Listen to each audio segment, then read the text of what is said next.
We'll see what the gap is. £500 for 8 seconds. It doesn't seem a lot unless you're going round the centre of Birmingham at 30 miles an hour, and almost 6 seconds. So still 2 seconds adrift.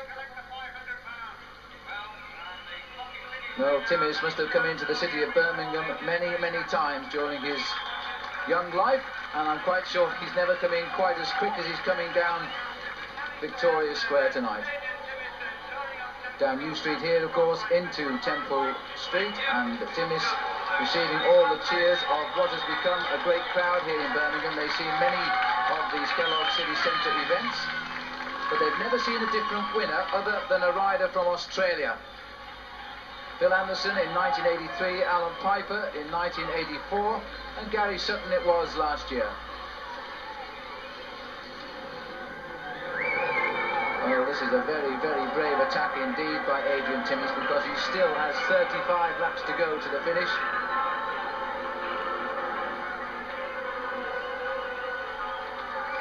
And he looks so casual and nonchalant as he goes through the finishing line here now with 34 to go.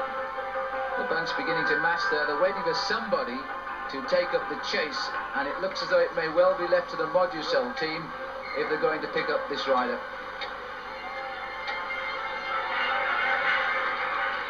Timmis, his light frame, not his body, not his bicycle, bouncing over the roads of Birmingham.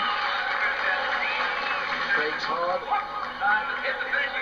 And this is the bunch as they swing away from New Street. Malcolm Elliott not giving an inch tonight, neither is Shane Sutton. He was just on the front there as he made that left turn, the Australian, and now we're back in the pits too. Apart from not being able to get your breath, what's the problem, Paul? The block's jumping on the 16 and I couldn't get in the 16 at the time. I kept slipping on. What was about this? No, there's a very fine distinction between a mechanical breakdown and bad preparation, isn't there? This is definitely the former, is it? No, yes, it's not fault of the mechanic here, but God, blimey, so fast that there. That was a quick change. Pretty quick, yeah. But it's so fast now. How are you finding the race? Well, you've seen the film Rollerball. It's got nothing on this, I tell you. Well, they'll be catching up with you shortly. Yeah. I tell you what, just get your breath back, and we'll watch you get back in the race in a moment. Okay, here they come.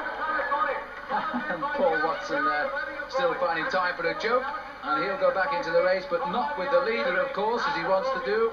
He'll have to go back in with the pack because Timmis stays out in front. And that's also Dennis Erdvelt, and you can see his left arm there, but he broke that in a car accident 4 years ago. And he really does find it quite a handicap. Erdvelt from Belgium, he too taking a free lap out, going back in the race. The rule here, by the way, they're allowed 1 lap out for mechanical problems, and then they must rejoin the race or retire. That rule does not apply in the final 5 laps of the race, of course. Then I'm afraid you do retire.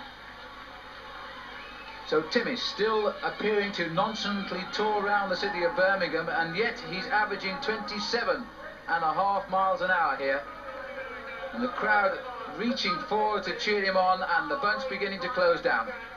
Timmis checks over his shoulder, sees the gap. I wonder what he thinks about that, because the gap is closing, I think.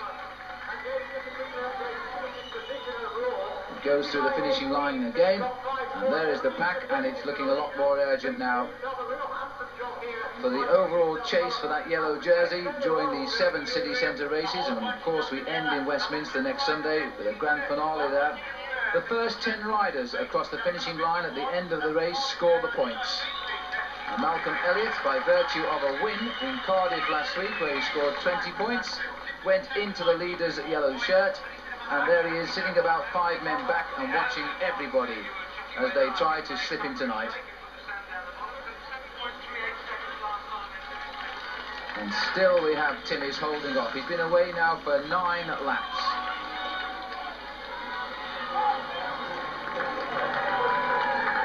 And it looks like Alan Piper's had enough of this breakaway by Timmis. He's got a lot more urgency in his pace. The Australian, who lives in Belgium, rides for a Dutch team, is now here in the city of Birmingham and closing down the race on Adrian Timmis. And there's Timmis. He will have spotted that blue jersey of Piper. He'll know only too well. He takes a drink, almost as if he surrendered there when he saw Alan Piper had taken up the chase. Round and back into New Street. And Piper has picked up Timmis now, because there he is on the front.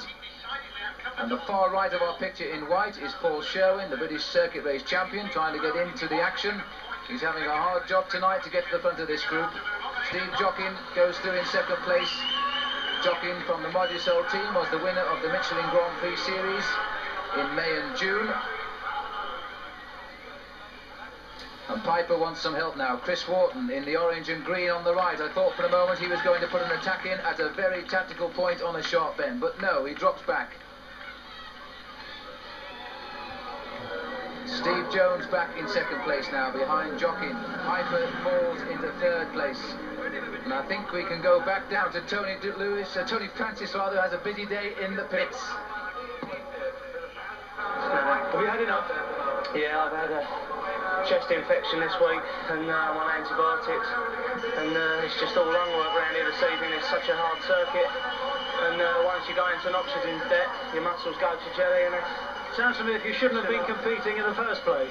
Well, I don't like to let my sponsor down. He's really good to me, so I like to do my best for him. But there's no chance. I just got to try and get myself back into shape for London, for the final race. I think you want a glass of hot milk and an early night. Thanks very much. And thank you very much, Tony Francis. My apologies tonight. And the race goes on once more with the bunch all together. This time coming up to the sprint lap. First 5 men over the line take the points.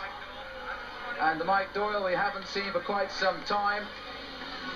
And in fact Mike Doyle doesn't appear to have recovered from that mechanical problem that put him in the pits.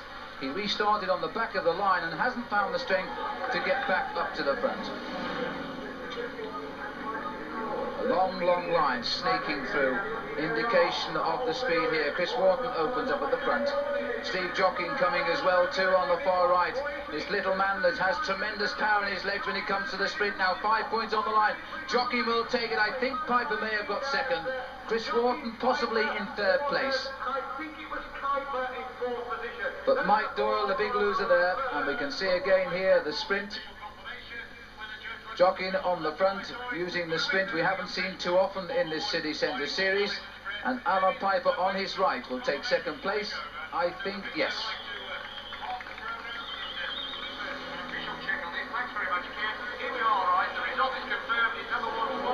Well, the Pocket Rocket, welcome back.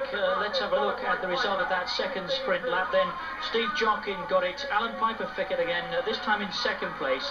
Then it was Chris Wharton, Henny Kuiper and Steve Jones. No Mike Doyle, which is interesting. Here's Phil.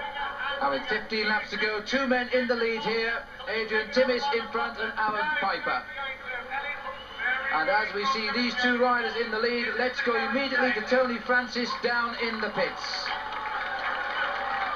Yeah, it's a bit of a surprise here because Mike Doyle, the leader of the King of the Sprints, the man in the green jersey, has had to pack it in. Is it physical or mechanical, Mike? Well, firstly it was mechanical. My cone's broken and my front wheel after the first sprint. And then I was suffering, to be honest, from the start anyway, because I've been having trouble with my stomach, a bit of an acidy stomach, you know. They're falling like flies here. I wonder why it is. I think it's that hill. It's an awful tough climb coming out of that corner there, you know. It's a long, stiff climb, and you just hit that at top speed, and you just sail over the top of it, and if you get stuck at the back, you know, it's a struggle trying to up the speed coming out of the corner. You're going to have to surrender that jersey, aren't you? Well, I don't know. It depends what Joey McLaughlin does. If he doesn't score in the last one, well, I'll still have quite an advantage, you know, because I was 15 points ahead of him anyway. So it depends on the riders left in the event. Why don't you get back in the car and have a sit down? In the meantime, back to you, Phil Liggett. And thank you very much, Tony. And in fact, they may be falling like flies into the pits, but the 2 boys who are flying out here are out of our camera shot at the moment. But there they are, Alan Piper and Adrian Timmis. They made their attack and they are now going clear of the field, and this is a marvellous ride by Piper and Timmis. Timmis has been on the attack throughout the evening, and now he's been joined by Alan Piper, and Piper is a real workhorse. Look at the face of Alan Piper here. They respond well to the crowd. Timmis, of course, the local man. Piper, the rider who's won on this circuit in 1984, and he knows it well. Once again, the crowd strains forward to catch a glimpse of the Australian on the right of these 2. And Timmis, of course, he's willing to work now. There's a chance here for a fairy tale result for the race tonight. First year professional.